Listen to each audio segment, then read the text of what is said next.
buhay ninyo dahil nga mga makapangyarihang tao ang nadadawit dito sa PDAF scam na ito. Pero para sa akin po, ang mga ordinaryong mamamayan, sila po dapat talaga ang isipin ninyong may puot ngayon sa inyo. Ngayon, kaya ko po nabanggit yan kasi po, kung naniniwala kayong inosente kayo sa lahat ng mga paratang na ito po ang pagkakataon para depensahan po ninyo ang inyong sarili. Kasi ganito po yon. Lahat binibintang na sa inyo.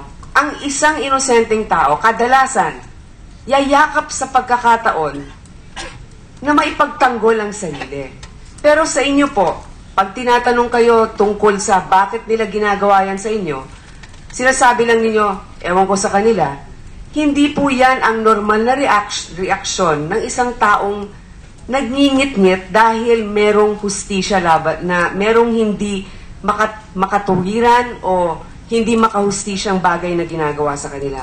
Katulad po niyan, di ba po tinanong kayo ni Senator Santiago kung kayo po ay may kinalaman doon sa PR strategy tungkol sa DAP. Hindi po ba? At sinabi ninyo, wala akong kinalaman dyan. Yung DAP, yung kukuha ng mga PR agencies para sa DAP. Di ba sabi niyo, wala ako talagang kinalaman dyan.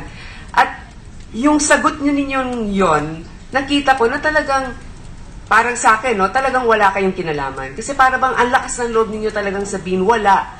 Pero sa mga ibang bagay, parang hindi po kayo masyadong kumbinsido rin sa sagot ninyo. Kasi kahit na sinabi ninyo, I invoke my right, no? Marami naman pong pwedeng sagutin na hindi naman pong makakasama sa inyo. Halimbawa, ano talaga ang trabaho sa inyo nila Ben Herluy kung hindi sila gumagawa ng PDAF? Hindi po din ninyo sinagot yan. Hindi naman din po siguro makakasama yan. So, di ba sinabi po ninyo nang galing po din kayo sa hirap? Tama po ba? Kahanga-hanga rin po na meron kayong lakas ng loob na iahon ang inyong pamilya. Gusto ko lang malaman, sa kaibuturan ng puso ninyo, meron po ba kayong damdamin para sa mahihirap sa ating bayan? Opo. Dahil malapit nga po kayo sa mga pare, hindi po ba? Opo. Alam niyo po, sa issue ngayon, na ang sinasabi ang pinapagnakawan natin ay ang pinakamahihirap ng mga kababayan natin. Kahit naman po ang mga nagkasala sa Panginoon, napapatawad rin. Hindi naman ibig sabihin pag pinatawad ay hindi ka pa rin magbubuwis ng dapat mong bigyan ng pagbabayad utang. Meron po talagang dapat kabayaran ang lahat ng ginagawa natin. Pero kung meron pong pagsisisi, sa tingin ko naman mapapatawad din kayo ng ating mga kababayan kung sakaling mapatunayan.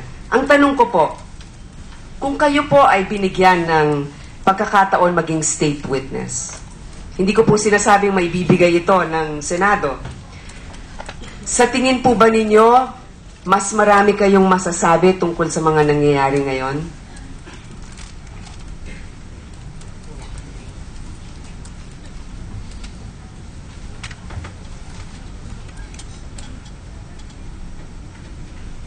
Wala naman pong scam kaya wala po pong para sa state witness.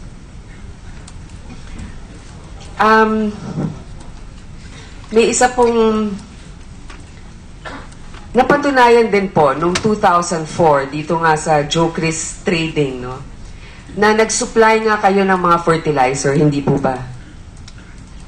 Nag-supply kayo ng fertilizer? Hindi ko po alam. Yun nga yung lumabas kasi yun nga po yung negosyo ninyo. Sa Jocris Trading, hindi po ba Mr. Louie? Nag-supply ng fertilizer, pero fertilizer pang ornamental plants, hindi po ba? Yes po, Madam. Prime EC foliar fertilizer. Kaya ko po nasabi yan.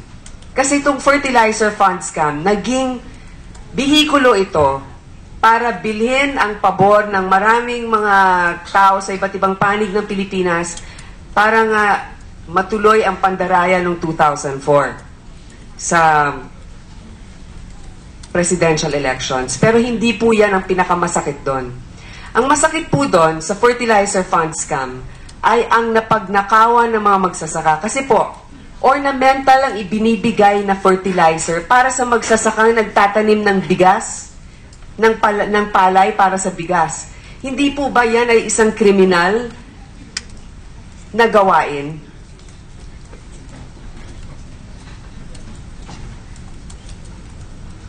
Wala akong kinalaman doon, Your Honor. Pero hindi po ba joke risk yung sa inyo? Opo. Hindi po ba yun ang sinupply ninyong mga fertilizer? Hindi po. Wala po kami sinupply. Ayun po, Mr. Louie, pakibigyan ng liwanag.